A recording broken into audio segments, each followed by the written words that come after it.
Hello and welcome to the Biz Coach Show, hosted by my Biz Coaches and presented by the TLG Group. Our show is focused on giving entrepreneurs the edge they need to succeed. Your hosts today are David Macon, that's me, and Eric Whitmore. Eric, how are you doing today? I'm doing great, David. Thank you. Awesome. Well, always fantastic to be with you. And before we jump into today's topic, we do invite you to subscribe so you don't miss future episodes. And if you're already subscribed, don't forget to click the bell notification to get alerted of episodes as they release. And today we are actually continuing a conversation we had a couple weeks ago about the importance of knowing your business. So if you've not already listened to episode 20, you may want to go back, check that out, and then come back to this one as we jump into some new topics. So just to recap, previously we talked about the importance of knowing your market, your industry, your product, your service, your USP, and your key metrics. So today we're going to explore a few more topics, starting with your team. So Eric, I know you've obviously worked in a number of different organizations. You've coached a number of different organizations, worked with people of all shapes and sizes and backgrounds.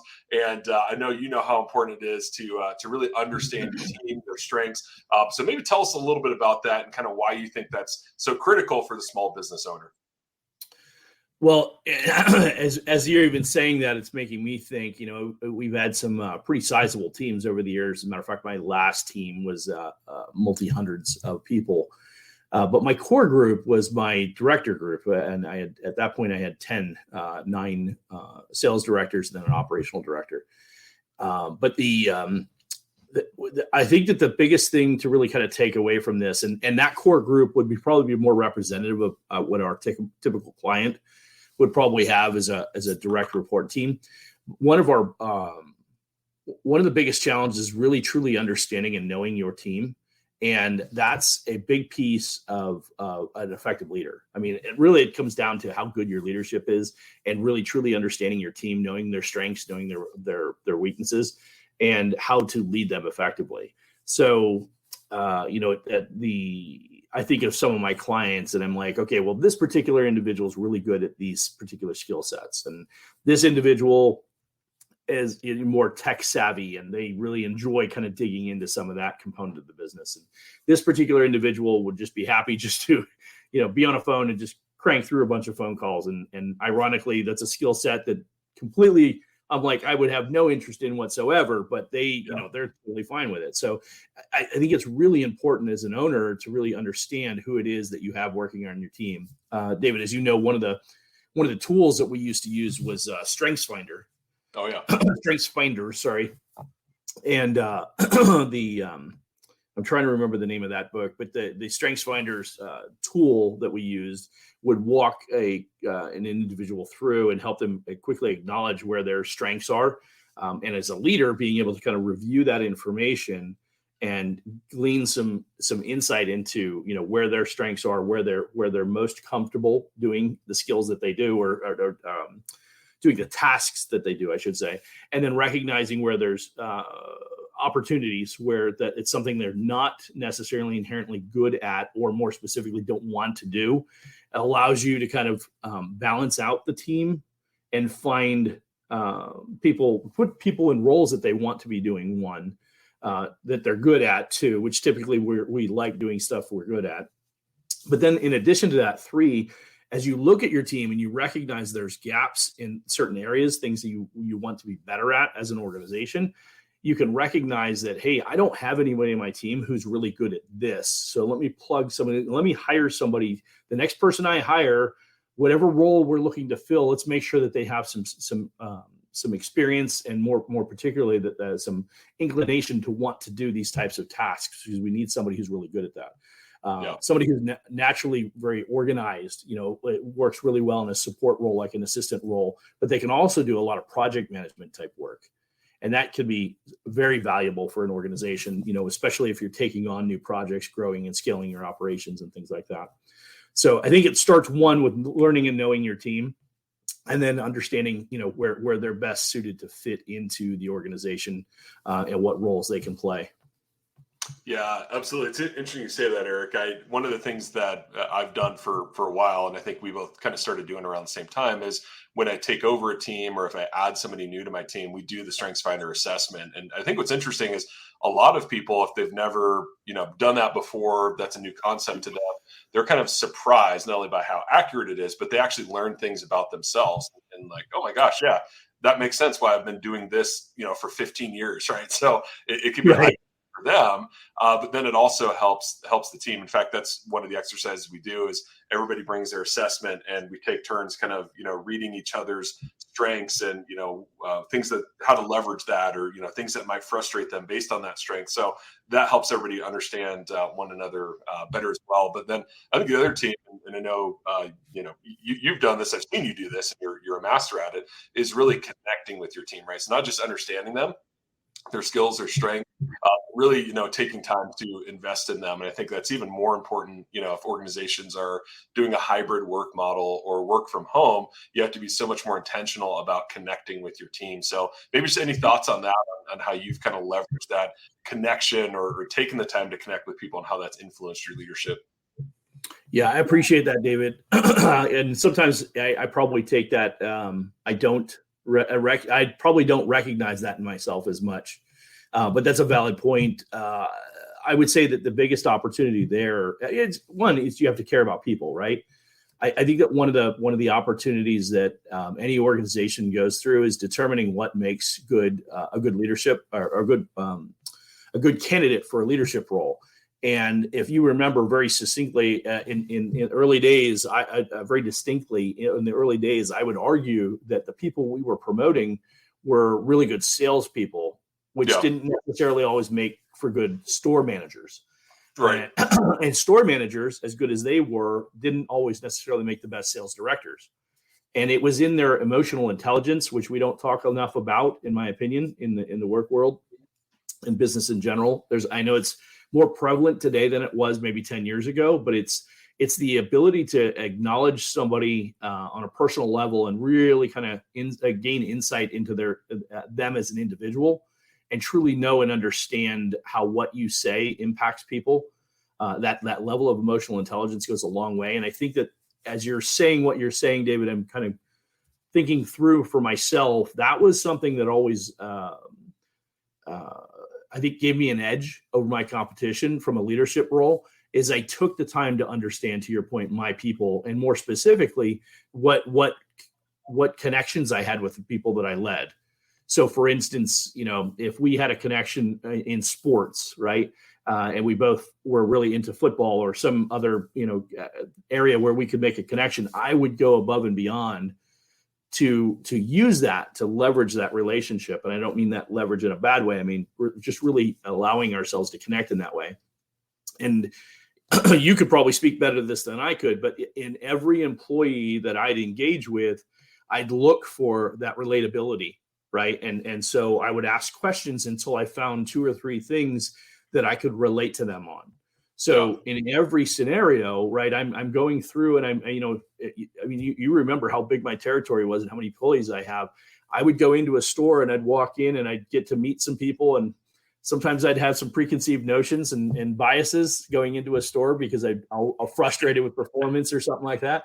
Yeah. But I would recognize that if I took the time to ask enough quality questions and understand what was important to my employees, it would quickly allow me to connect with them and identify with them what was important to them, and then draw back our goals, our ambitions, our intents to how it relates to what's important to them. Yeah. Right. And so I think that's as you're mentioning that, I think that's one of those competitive advantages that I had is I took the time to understand my people, what was important to them, and then I could take the goals and intentions of the business and where, as an organization, we were trying to grow, and drive those things back to the individual and say, hey, this is going to be great for you because as we adopt this or we improve this category of business or increase sales in this area or whatever, those results will impact you in this way, and it'll allow you to do these things because these are things you're super passionate about. Yeah. So, right. It takes a lot, I think, quite honestly, to really kind of, as you think even through logically what I just shared, all the different pieces that go into that. And it's not something you do in one interaction. But I will say that the better you get at it, the more you're able to kind of do this quicker and assess these opportunities quicker and recognize. And then what you'll also find is that, some people are, their connection may be in sports. Other people, their connection may be in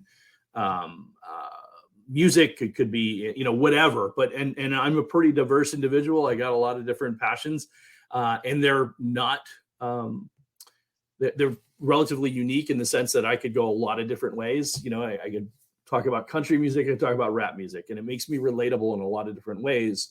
That's not superficial. That's legitimately passions that I have. But those then allow me to extend those relationships to another level and go deeper. And then that also allows me to uncover things about the individual, about their past, about why they think the way they think, about why they do what they do, and help them uncover from a personal development perspective how we can improve them, improve their skill sets, and then ultimately allow them to grow and scale within the organization. Yeah, absolutely. So there absolutely was an ulterior motive in understanding my people better, but that's how we got better results. And I helped people grow and improve their opportunities for their career by taking that extra time to do that. Yeah, and I think that's an interesting point, because I think sometimes people might look at that and say it's disingenuous, whatever, and it's really not, right? You can do both. You can leverage what you're learning to help drive performance and actually care about the person. I think we'll say it was Jocko. I saw a reel or something, and he was talking about manipulation is when you use people to achieve your own ends, but leadership is when you use what you know about that person and leverage it to help them be better and better, improve the mission and accomplish the mission. And I think that's the difference, right? If you're just using people, that's not what we're talking about. We're talking about, getting to know that person to help them be the best they can be, because that helps you, it helps the team, and it helps them in their journey and, your company and beyond. So I think, great point there. Yeah. The last thing I'd add to that is I was extremely passionate about helping my people understand at the end of the day, our organization, which I was very passionate about, as you know, and we both were, and believed wholeheartedly in what we were doing as an organization. Even when we had missteps, I still knew that we had the best intentions for our people and where we were going with the organization. But I say that because I think I think there's many times where in that business, being a retail operation, it was an entry-level role in many cases, and many people would come in and turn over and go out. And I mean, you remember the early days, we had 150% turnover or somewhere thereabouts, 140 some percent. The dark ages. Yeah, exactly. We were able to drive that down, below 50%, which was phenomenal. It's a 3x, return in reducing your turnover. But that was because we made conscious decisions on how to engage our people, how to determine who's the best candidate to be in a leadership role.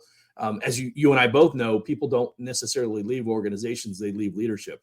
Yep. And so when leadership is weak, more specifically, when they're not leaders and they're just managers telling people what to do, or to your point, trying to manipulate or coerce them to do things through different poor tactics, that's going to drive people out. They'll only tolerate it for as long as it takes to find some other opportunity. Right. And so if you're not altruistic, and I say that tongue in cheek, but if you don't really intend to help improve your people, they're not going to hang around. They're not going to stay. And this is why I'm concerned for many small business owners, because they don't have these skill sets or haven't developed these skill sets. And this causes and creates a challenge for them, because they have a hard time retaining good quality people. And it's because they're not creating an opportunity for them to grow with the organization. Right. Yeah, absolutely. Which actually ironically goes into a whole nother category of opportunity, which is what many business owners don't do, and why they struggle to be able to sell their business later on, is they don't scale the organization in a way that they allow people to grow and develop within the company. Yeah. Right. So their individual skill sets, and allow them to take that to the next level. Right. Yeah, no, I think you're spot on, and actually, there's some great data by both Gallup and McKinsey around kind of Gen Z in the workplace, and a lot of times people focus on millennials, but really it's all Gen Z right now, and that's where people are struggling. And the data suggests, right, apart from compensation, right, which I think everybody can relate to, one of the key things they're looking for is the connection with the manager, and specifically is the manager concerned about their well-being. So it used to Right. be, kind of more growth and feedback, and while those things are important, it's, do they genuinely care about my well-being? And that's one of the most important considerations of our current workforce. And if you're not spending that intentional time connecting, they're going to go find somebody who does care. And so That's right. I think, just to make it practical, the starting point I talk with business owners, managers, is just a scheduled one-on-one, whether that's weekly, every other week, based on your workplace, and part-time, full-time, all those kind of things. But people will complain, I don't have time to do that. And my argument is, you don't have the time not to do it, right? Because That's right. if you're saying your person, your direct report, isn't worth 15-30 minutes a week of dedicated one-on-one time, your priorities are not where they should be. And so Right. that's really the starting point. Is you'll find other opportunities kind of throughout the day, throughout the week, but have a scheduled one-on-one 30 minutes every week with that person. You may not need all 30, maybe you need 45, but that's the starting point. And they feel that value of, okay, it's important, it's scheduled, and they come to expect it, and that goes a long way. So just a practical tip to start bringing this to life. Yeah.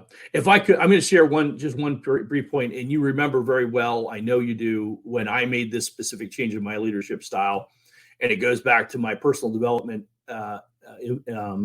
evolution, I guess I'll call it, when I first met Jack Canfield and kind of adopted him as my mentor. When I began my path to become a certified coach in the success principles that Jack teaches, it was a significant impact in my personality, as a person. I stopped focusing on the goals and started focusing on the development of the people that helped me achieve those goals. And it was a significant transition. Initially, it created some rift within the organization, because it was like, I would openly tell people today that it took us 6 to 9 months to really roll that out and introduce that. But you remember my manager meetings for my territories, my regions, yes, we talked about sales development, and we talked about categorical sales focus and how we're growing our individual store businesses and things like that. But there was as much, if not more, information and coaching on personal development, setting goals, time management, all those categorical things that were really super important in regards to getting the tasks done on a day-in and day-out basis, but how it was more relevant to you as an individual. And I challenge people, quite honestly. I think that that's a huge takeaway today in business, is that if you'd invest as much time in making your people successful on a personal level, that would carry over into your business tenfold. Yeah. And we had the statistics to prove the success we had on a sales front, right? In an organization that was probably focused on sales, we were able to demonstrate that we were outperforming our peers in many cases on a significant level. And I was when I spent the least amount of time focused on driving sales results. Yeah. Because we were focused on developing people and better leaders, more specifically. And the more that we did that, the more that kind of evolved and grew and fostered that kind of attitude and focus. And consequently, we got far better results from it.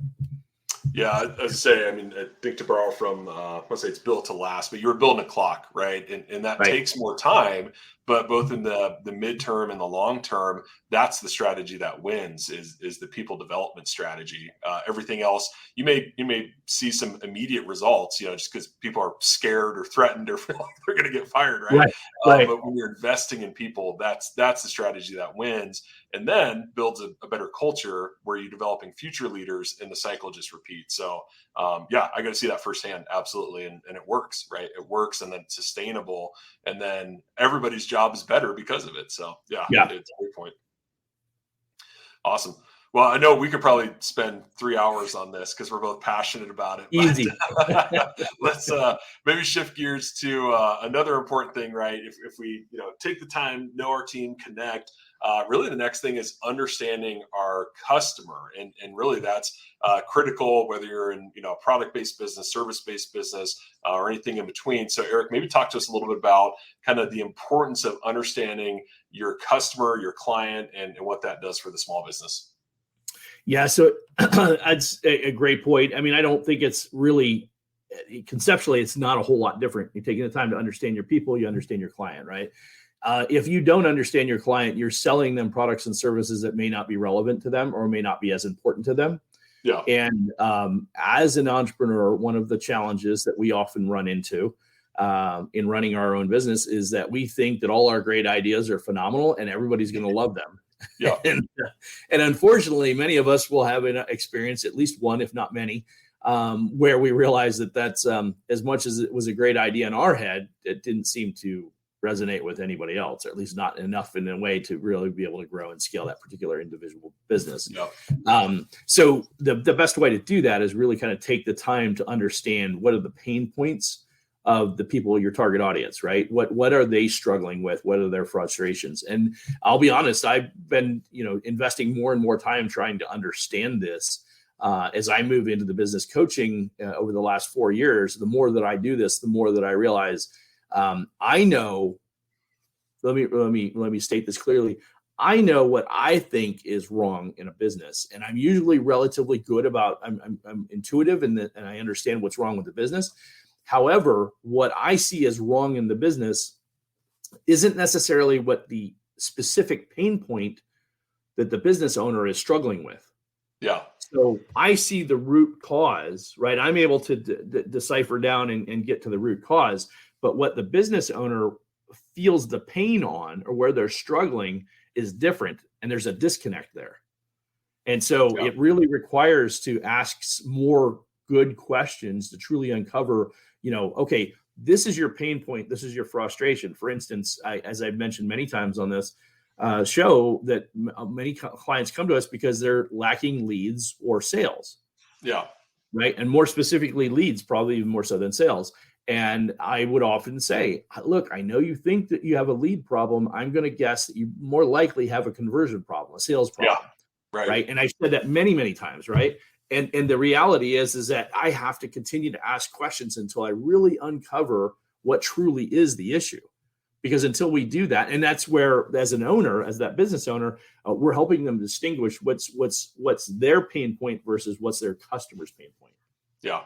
So in that case, the business owner is my customer, but what that business owner needs to be doing is asking, what are the pain points that my clients are struggling with?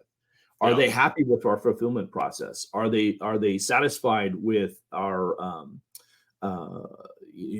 delivery solutions? What are those pain points that our clients are having? And when we ask those questions, we get better answers, and more specifically, we get better understanding of where we need to improve our business. Is our customer service at the level it needs to be at, right? And that's hard. Because one, you have to ask people to stop doing what they're doing long enough to answer a question for you to help you identify where the problems in your business are, right? And we try and do that through surveys, and we try and do that through phone calls and things like that. But there's a huge opportunity there, and the more that you take the time to know and understand your client, and there's many different ways that you can do that. But I think that the important part is to make sure you have a concerted effort on how to do that. And reviews can be a great way to uncover some of that information. Yeah. If you're getting Yelp and Google reviews and things like that, and you actually read the context of what's been shared, regardless of the score. I mean, yes, we always want 5-star reviews and all that fun stuff. But at the end of the day, if you read into the context of the review, and you get deep into it and you literally look to, okay, what was the overlying challenge here with this experience? Then you can uncover where the gaps are and maybe how your delivery is. One instance is not really relevant. But if you have 10 instances of a similar concern or frustration, a pain point for a client, that's something you need to start digging into, because there's an obvious miss there. It could be an individual within the organization, or it could be a process, but you need to uncover what the gap is. And the only way that you're going to get that is really getting to know your clients better and ask good questions. Yeah. Yeah, absolutely. It's interesting. I mean, certainly the sales process makes sense. I was, as you were talking, Eric, I was thinking about the marketing process, and I'm sure you're similar in the fact that between email, LinkedIn, phone calls, I probably get 10 to 15 solicitations a day for different products and services and software. And it's funny because, if you look at most of them, I have zero interest in, aren't appealing to me at all. No offense if you've reached out to me on LinkedIn with the solicitation, but when I look at the ones that grab me, right, if I compare the two, it's the ones more often than not, what I get is, hey, so-and-so, hey, David, here's this product that we offer, and here's all the stuff that it does, book a demo. And I'm like, that doesn't appeal to me. What gets my attention is, hey, don't you hate it when this happens? And then boom, we have a solution for that. Let's see how we can implement that for your business, right? That gets my attention. It's when you're speaking directly to that pain point. And if your marketing is, all of the stuff that you can do and all the things you can offer your clients, you're probably missing the mark. You need to lead with that pain point. But if you don't understand the pain point well enough, and sometimes I'll talk to people that, they've never used a product or worked in a similar business that I'm in to understand my pain point. And so we're starting off on the wrong foot, and we're not aligned. And so it's like, if you're new to this, or you hire somebody on your team that's never been in that industry, really help them understand like what the challenges are, what the pain points are. And that's going to help them in marketing. That's going to help them in sales, and all those other things. And sorry, just one other point that you sparked for me is, there's the acquisition pain point. So, what their pain was before they became a customer or client of yours. And then there's understanding, to your point, the pain points as a customer, right? So where's their friction within your business, within your process, and how do you solve that? So sometimes we focus on the acquisition pain and not the current pain they have as a customer of ours. Yeah, it's a great point, and good distinction between the two, right? To your point. Yeah. And as you're mentioning all your frustrations with those bombardment of sales efforts, or I guess, or whatever, but as you're even mentioning that, I'm thinking through then my series of engagements with different people. But to your point, we call that niching down in marketing, right? Niche down to your client and know very specifically. I mean, you can have different target audiences, but for every different target audience, you need a different messaging strategy to target that individual, right? And when I first was educated on the customer avatar, I was like, oh, it's so much work. I mean, it's so you get into the minutia of, oh, this is a single mom who's a nurse and has 2 kids, and I'm like, how does that help my marketing? I couldn't really grasp it initially. Yeah. But when you say, hey, don't you hate when you put in a 12-hour shift and you're coming home and you need to feed the kids and you haven't even considered what it's, and then it's going to be some other fast food solution, blah, blah, blah. Wouldn't you rather have had prepared, a slow cooker, roast beef, potatoes and vegetables, and when you come home, it'll be ready to serve. And what a great way. And it's like, that's straight out of an infomercial. I mean, that's, it's funny. Go ahead. I was to say, it's funny you say that, because that's what went through my mind is that's the exact format infomercials do, right? It's these, slightly exaggerated clips of, people struggling with everyday tasks, but that's what it is. It's, 10 or 15. Don't you hate it when this happens? And, oh no, your chicken stuck to the pan, not again. Right. And then it goes to, the solution. And that's what we should be doing too. So it's funny you say that. Yeah, exactly. Well, and I think that often that gets lost, to your point. The reality is I'm so convinced that I have the next great idea, and you may very well have it. Yeah. But if you're not speaking to the right client in the words and the messaging that resonates with them, that makes them say, oh, I have to have this, it's going to land flat, right. And it's when you try to market to everybody is when you miss the mark and you struggle with finding the right messaging for your clients. Yeah, absolutely. And I'll admit, I still, trying to figure out exactly who my niche is as a business coach. I know I can help everybody. But from a marketing perspective, the way that it's going to make the most impact is for finding the key pain points of the individuals and what specifically they're looking for my acquisition process. Yeah. Yeah, it's funny you say that. I don't want to tip my hand too much, but as you know, I'm kind of going through a bit of a pivot and a rebrand because of that feedback, that, the pain point that I've been trying to market to isn't as resounding as a different pain point. So I'm kind of shifting to say, well, this is what I keep hearing from clients and customers. So I guess I'm going to focus on that, kind of rebrand around that. So it's, and I think that's important for people to know that might be listening to this is, your pain point may change, or you may have started with one vision of what your solution offering was going to be, but you have to adapt to that market, and you have to adapt to the feedback from your customers. Yep. Great point. So, but more to come on that. That's a future episode. Absolutely. We're excited. We're waiting for it. Yeah. Thanks.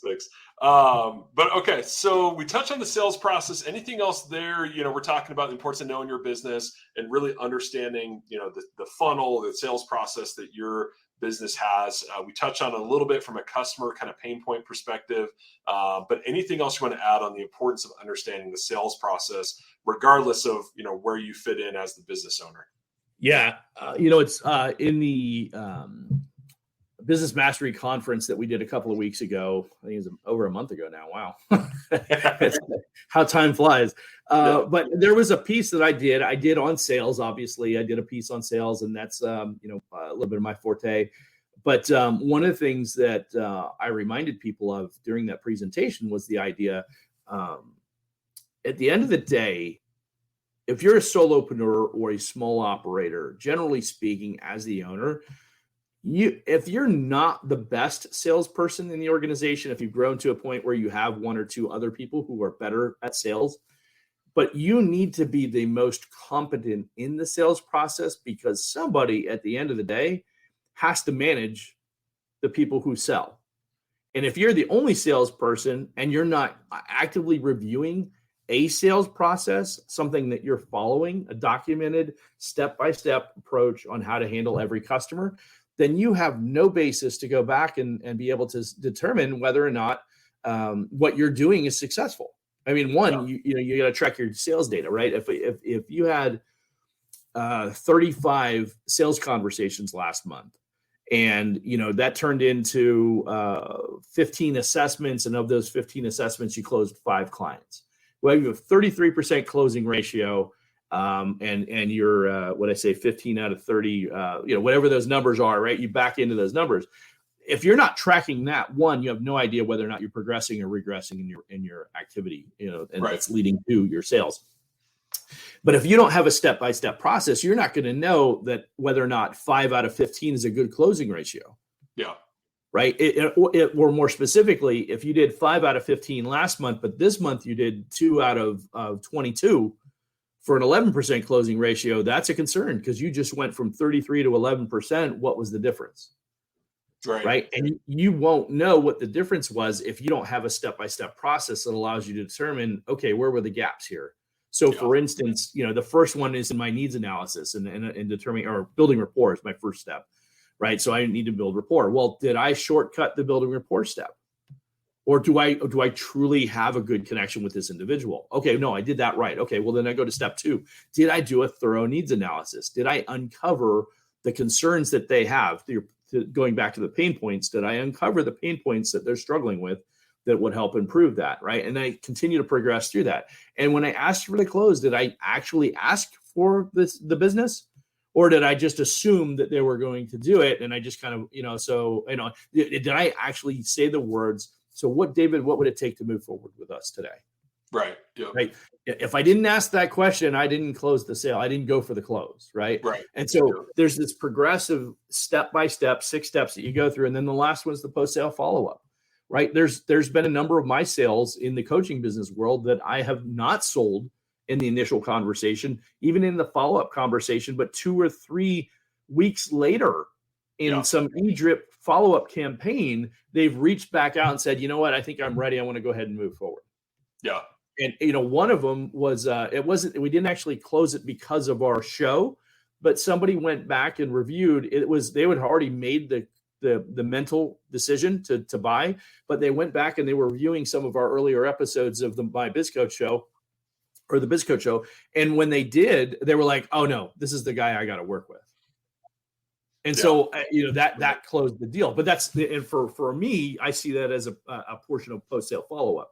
So again, by looking at all those steps and uncovering where was this person, when did they determine that this is the right relationship, that I was the right solution for them? If I don't have that process for myself, then I'm not going to know whether or not I'm progressing or regressing in my conversion process, and whether or not I'm closing deals. And then as the leader, that was the other thing I want to make sure I say, as the owner of the business, you need to be the best salesperson of your service, especially in the beginning. And if you're not the best salesperson of your service, if you haven't been able to sell your own service, then how could anybody else ever sell you better than you can sell yourself? Right. Yeah. And that was one of the messages I really drove home, is like, hey, look, in the beginning, when you're first starting out, you need to be the best salesperson, and you need to know the sales process better than anybody. Because if you don't know that sales process, the sales process for your particular business better than anybody else, how is anybody going to get better results? Yeah. Right. Absolutely. Now, ultimately, at some point, you can introduce somebody else to own that, and who's even more better and disciplined and more experienced in that process, and improve that, and then become your sales manager or whatever that looks like. But in the beginning, it's got to be the owner, because otherwise, how would you challenge people when the results aren't there? Right. Right. And I actually learned that the hard way too.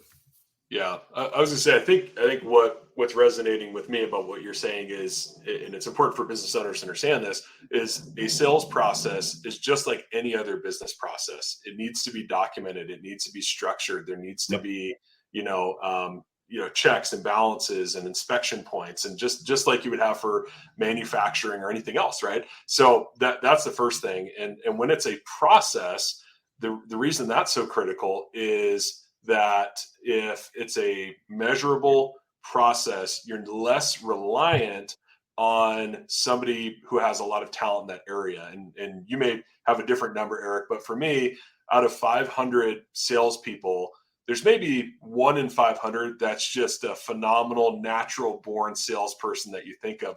The rest are just people that come in with varied backgrounds. They understand the process, they put in the work, they self-reflect, they get coaching, and they learn how to do it. And so if you're banking on finding that 1 in 500, amazing over the top, like, oh my gosh, this guy's amazing, you're going to struggle, right? Especially in our current labor market, versus build a really good process and teach people how to follow the process and give feedback on the process and measure the process.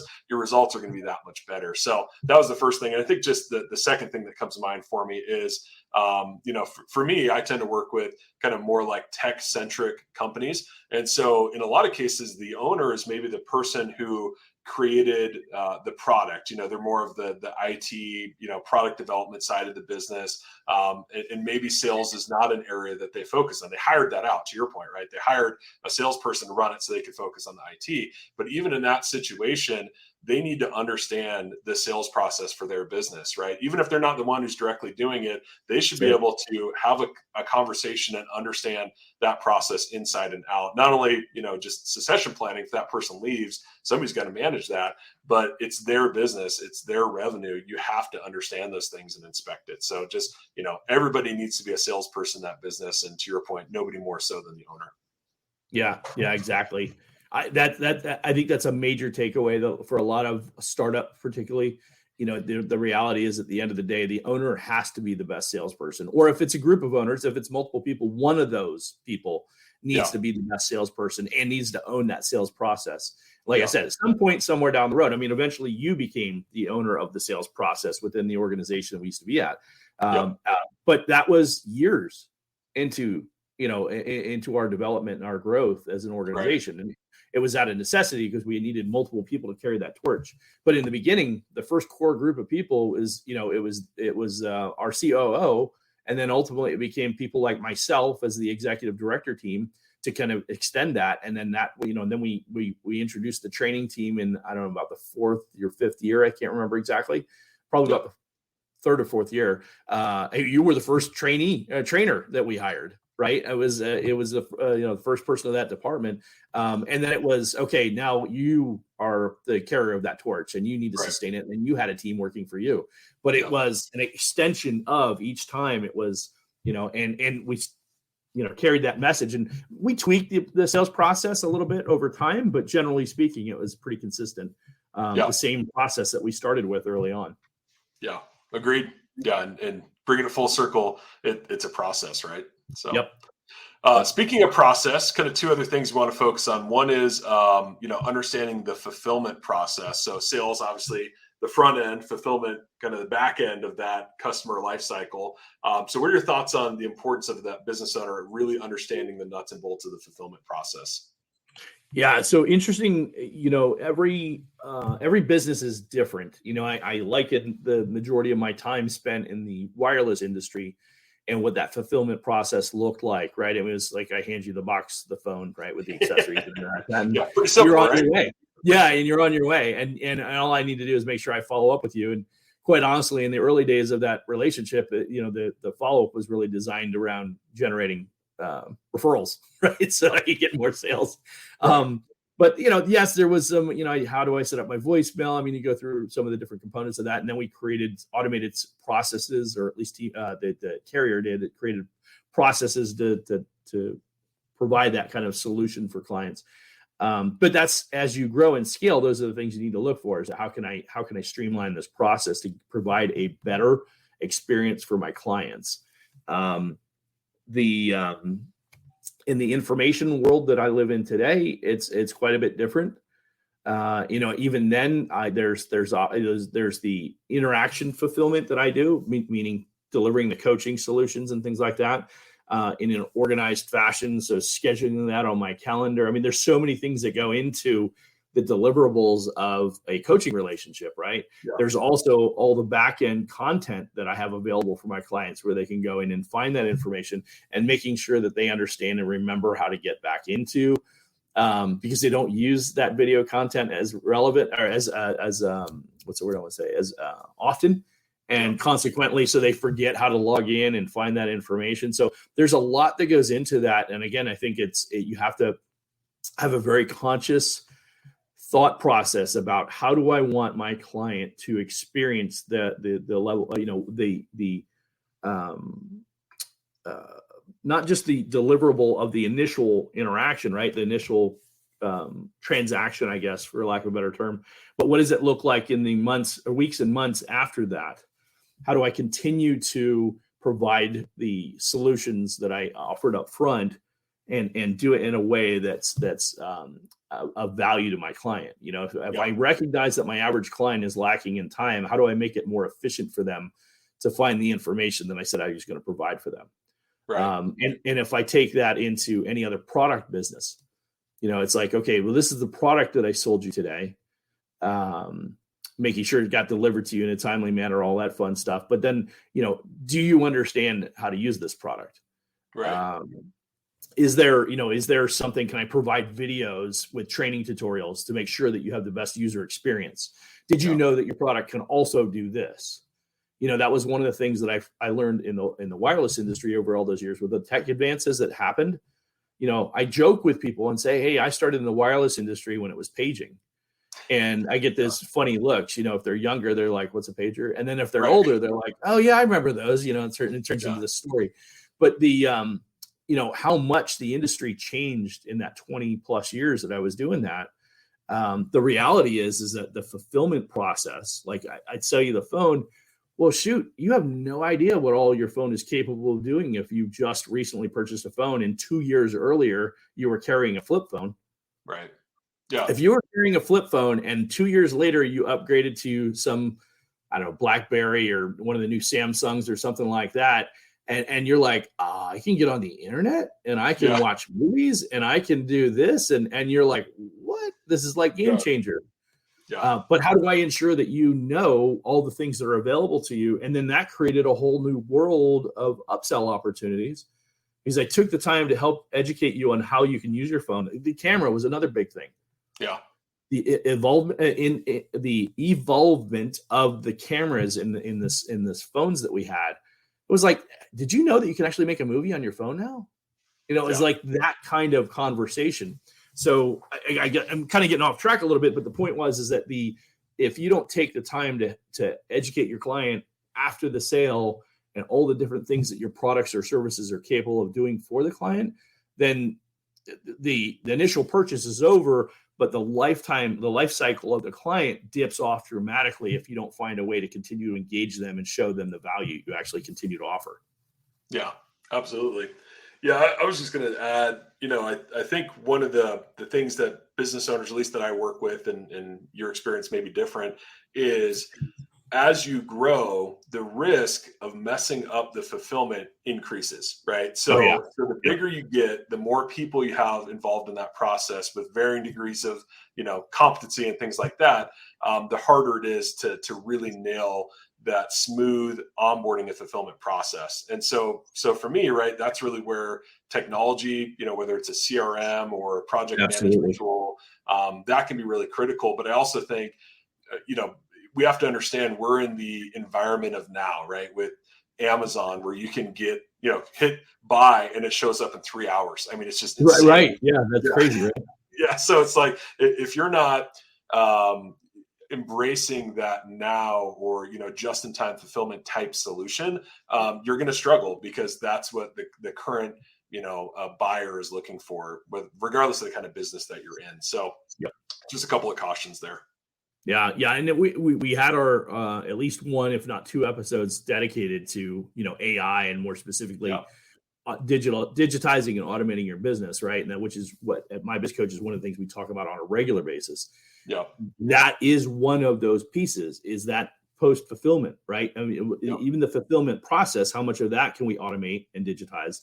And then after fulfillment, how can we ensure that we continue to be of value to the client, right? Because that keeps the client, like I said before, it keeps the client life cycle longer, extends the life cycle. The longer the life cycle of the client, the more likelihood they come back and buy other products and services from you. Right. Yeah. Sure. Right. As soon if you sell it, if it's a one and done and you move on, the likelihood of getting additional sales or even referrals or reviews or any of that kind of stuff drops off dramatically. Yeah. Right. If you walk into my coffee shop today and buy a coffee, that's great. Right. But at the end of the day, if I make you have a phenomenal experience while you're in the coffee shop, and I take the time to do a digital email that says, hey, your text message, sorry, thanks for stopping by and getting your coffee today. Here's $1 off your coffee the next time you stop in. Yeah. I've just extended the life cycle of that client by 30 days easy. Yeah. Right. Right. And do that every time, and I could have a client for life. Yeah, absolutely. Yeah, but critical when you're building the brand, the reputation, the business, right? Absolutely. Sure, you don't want to forget about it when you're big, but when you're small, it's so critical. Absolutely critical. And I think, quite honestly, with the way that the business environment and landscape of business is evolving today, I think it's equally critical, quite honestly, after the fact, as you grow, because now you get to the point where you're so big that you take clients for granted. Yeah. And they begin questioning whether or not they want that relationship with you anymore. Right. I mean, not to pick on any particular large brands, but as a business coach, my target audience are small businesses. Yeah. So I have made a conscious decision to not meet with clients in the big, over-established coffee shops, and instead we go to locally owned coffee shops. Yeah. And support those clients, because those are my clients. Right? Right. So yeah. Even if it's not an actual client, it's representative of who my clients are. Yeah. Well said. Awesome. Well, we've got two more real quick. I think the other one, sales process, fulfillment process, because they're so critical to growth and revenue and everything else. I think just the last one, kind of a catch-all, but all of your core business processes, right? As the owner, especially if your company's maybe a little bit larger than startup size, and you've got a lot of people and maybe even different departments or specializations with all these different processes, critical that you understand those core processes, not every little detail, but overall, what are the things that keep your business running, identify them, and document those processes. So I think that's what we're talking about here. Your thoughts on that, Eric? Yeah, and you mentioned it earlier about the documentation of those processes. That's probably one of what I recognize as one of the biggest gaps for small business owners. And this goes, as you know, I've become more and more passionate about the challenges of small business owners actually having the ability to be able to sell their business at some point in the future. Yeah. And this is one of the major detractors of that. One is they didn't set up a succession plan, and then another one is strategic financial planning. But then the third one is they don't have documented processes and systems, because now this is not a transferable asset. This is David running David's business with a couple of people doing things that David tells them to do. And because they don't have a documented system or process to follow for themselves, it's haphazard. Yeah, sometimes it gets done, sometimes it doesn't get done. We forget to do it from time to time. We try to remember to do it. These are things that without that documented process, these are the types of things that slip off. Yeah. And become. I'm trying to think of the best term that I can use, but it literally it's second thoughts, right? So a process for ordering, replenishing inventory. That's an important process. It should be documented. So we talked about sales process. We talked about customer service follow-up, right? All of these things should be, first you do this, then you do this, then you do this, then you do this, then you do this, right? And that should be in some type of electronic manual, right? In the old days, we put them in a 3-ring binder. Nowadays, we put it, in our internal website or something, but it's documented somewhere so everybody knows exactly what they should be doing. And in many cases, much of that can be handled through some electronic process of some sort, meaning that some of these things are even done with automations through, an email follow-up process or something to that effect. Yeah. It's interesting. And obviously this is something that I am passionate about, because it's one of the things that our business specializes in, right? Is documenting and training and all those things. But I think I'm going to give an example from the reverse perspective. So actually somebody that I was mentoring, they survived 3 rounds of layoffs for one reason. Okay. And that reason was that they were the only person who knew how to generate a report. And because of that skill set, that person was, able to survive in this very difficult and challenging business, because they had unique knowledge that other people in senior leadership within that business did not have. And because of it, they became such an asset that they were almost indispensable, which was great for that person, right? Especially in the mentoring relationship and helping them through that.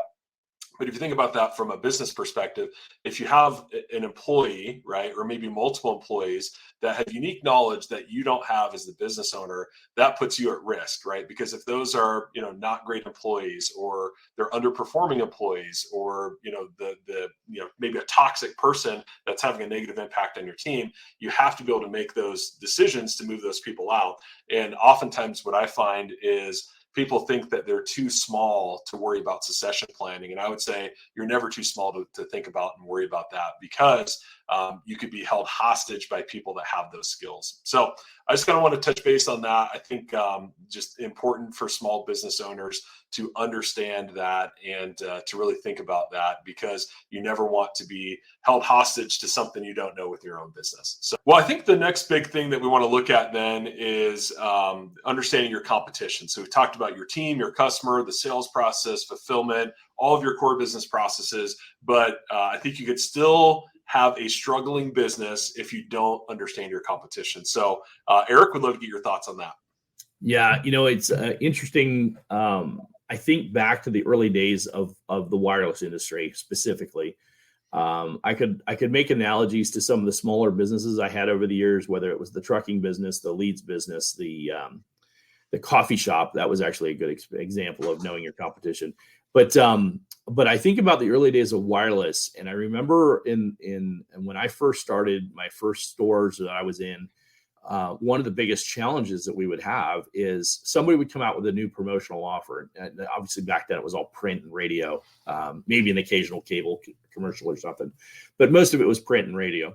And you'd see your competition would come out with an offer of, buy a pager and get 6 months of airtime or whatever, get a cell phone and get a pager for 3 months of airtime, or, there was all these different offers.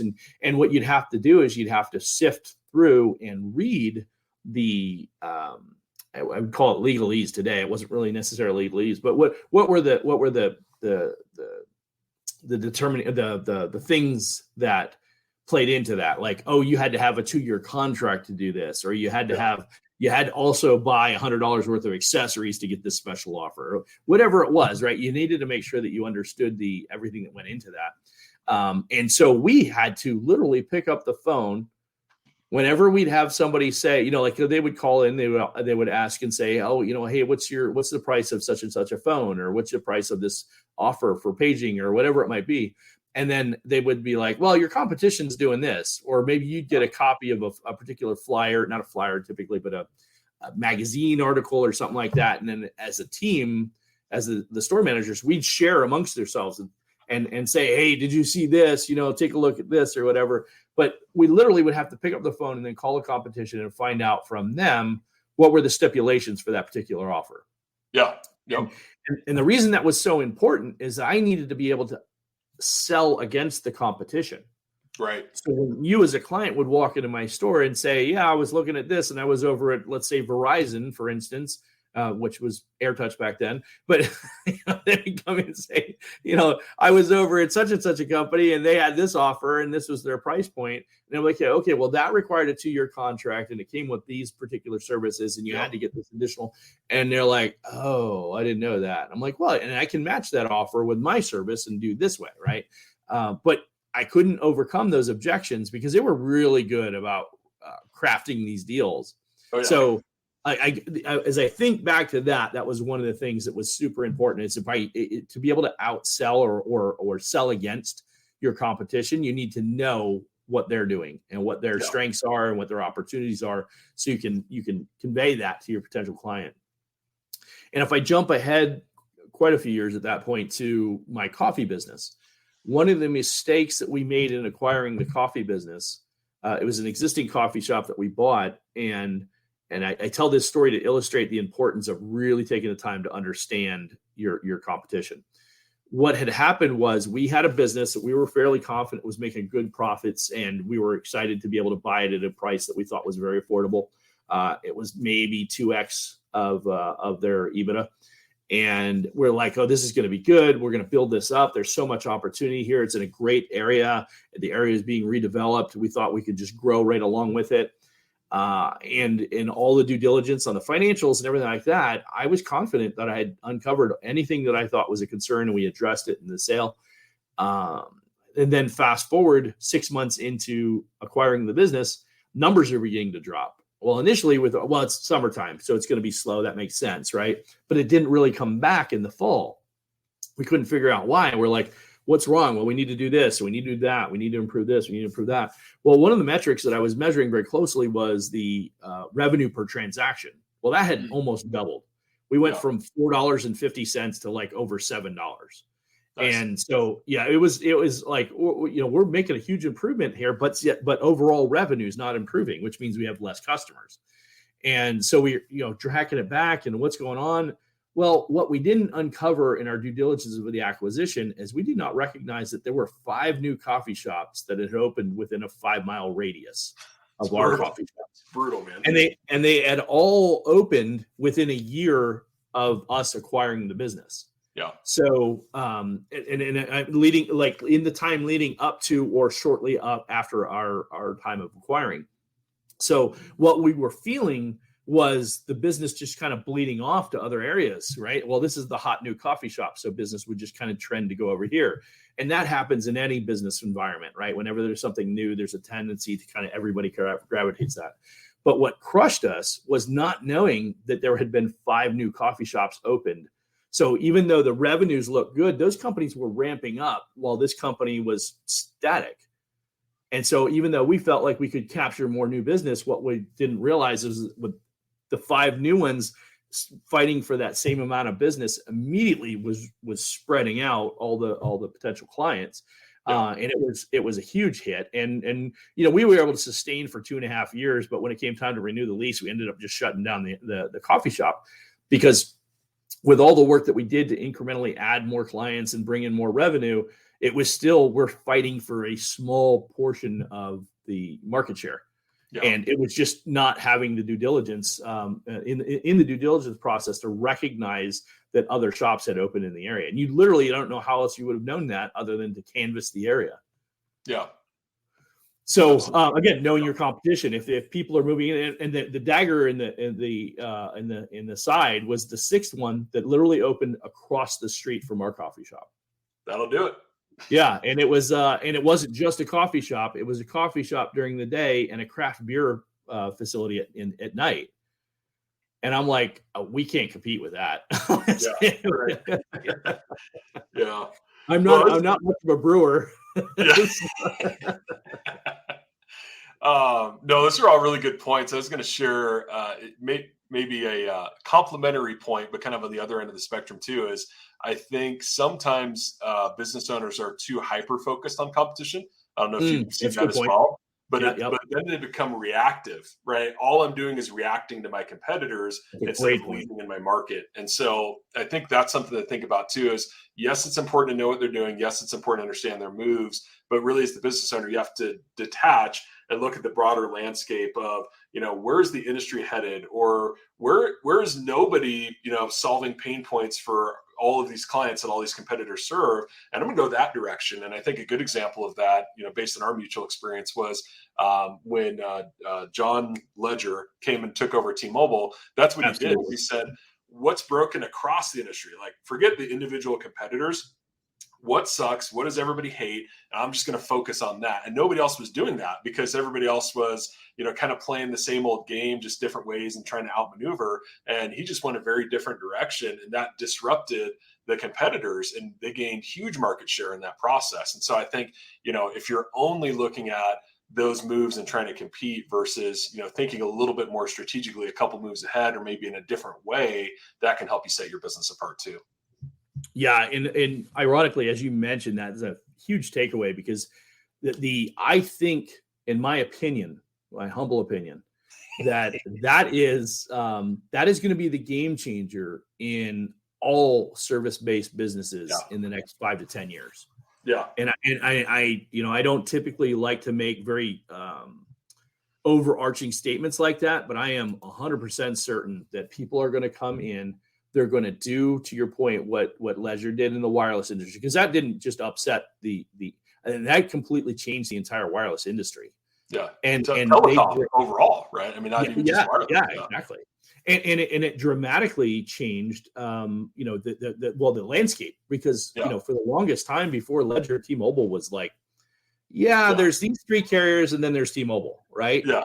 And there was a lot that was done to help improve the situation over time, but when he came to the table and started mixing it up that way, and the marketing strategy that he leveraged, and I think that his approach really kind of changed everything. And it's funny, because now I'm thinking about Ryan Reynolds and the deal with Mint Mobile. Yeah. Ryan Reynolds went out there and said, okay, what are the pain points with I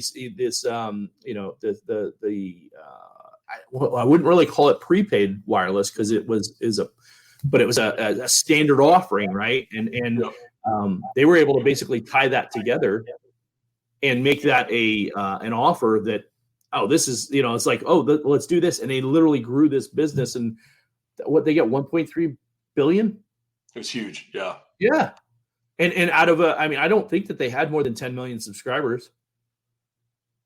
So, look what they were able to accomplish in just a short period of time, a handful of years, not even that long. Yeah. But just focused on the pain points that people had in that particular industry, in that particular category of client for that business, right? And they were able to really kind of own that with some aggressive marketing, and it changed everything. And I think, like I said, that's what's going to, and with technology, you can do that more cost effectively than ever before. Right. You can do it more targeted with digital marketing better than ever before. And people that are willing to go in and disrupt an industry are going to make huge changes in the industries. I won't necessarily improvements, although I think they are improving. Yeah. But they are definitely changing, and in the process capturing major market share. Yeah. Absolutely. So I think that's a big piece to add to that, is it's that disruptive approach to looking at your competition. Where are the true pain points? Literally going back to our original conversation earlier, right? About recognizing what's your, for your client. But leveraging that, what's your competition not doing well? Yeah. And then be better than your competition at that. To your point, being the leader in that category. game changer. Absolutely. Yeah. Awesome. Well, hey, great points. I want to find out what's new and happening at My Biz Coaches here in a second. Before we do, though, just a couple wrap up kind of action items for our listeners or viewers out there. First and foremost, we covered a lot of good stuff today. Use the list of items that we've covered, and it'll be in the show notes to refine your understanding of your business, right? Just absolutely critical. Dedicate time to deep dive into any gaps in your understanding. Be intentional about connecting with your team. Schedule time with key personnel at all levels to document your core processes and really take the time to understand your competition. So with that, Eric, as we wrap up, anything new or noteworthy happening over at My Biz Coaches? I wouldn't say there's anything new or noteworthy. We do have we're excited about our event coming up in October. We're still finalizing details on that, but the one thing that I would say is that we're always looking for good quality partners. And, I have some interesting conversations recently with some new potential partners. Excited to maybe here in the next 30 to 60 days be able to announce that. But, one of the pain points that my clients have is marketing. Yep. And at My Biz Coaches, one of our challenges is finding good quality marketing partners that we can introduce to our clients, that we know that they're and at different price points, right? My clients, our clients, I should say, range from 250,000 to 4 or 5 million in revenue. And the what makes sense for a marketing strategy at 250,000 doesn't make sense at $5 million and vice versa, right? Yeah. And so we're working on a strategic partnership that will allow us to really kind of serve our clients where they are and where they need help to help them grow their business. So awesome. We'll see how that develops over the coming weeks and months, but I'm pretty excited about that opportunity. Awesome. Cool. Well, we'll have to stay tuned. If you guys want to learn more about that, head over to mybizcoaches.com. Follow Eric and My Biz Coaches on social media. Same for TLG Group, trainleadgrow.com, and also on social media, trainleadgrow. And appreciate you watching or listening. Don't forget to subscribe so you don't miss future episodes. And Eric, always great to hang out with you. Thanks for some great insights today. Awesome. Thanks, David. Appreciate it all as always. You bet.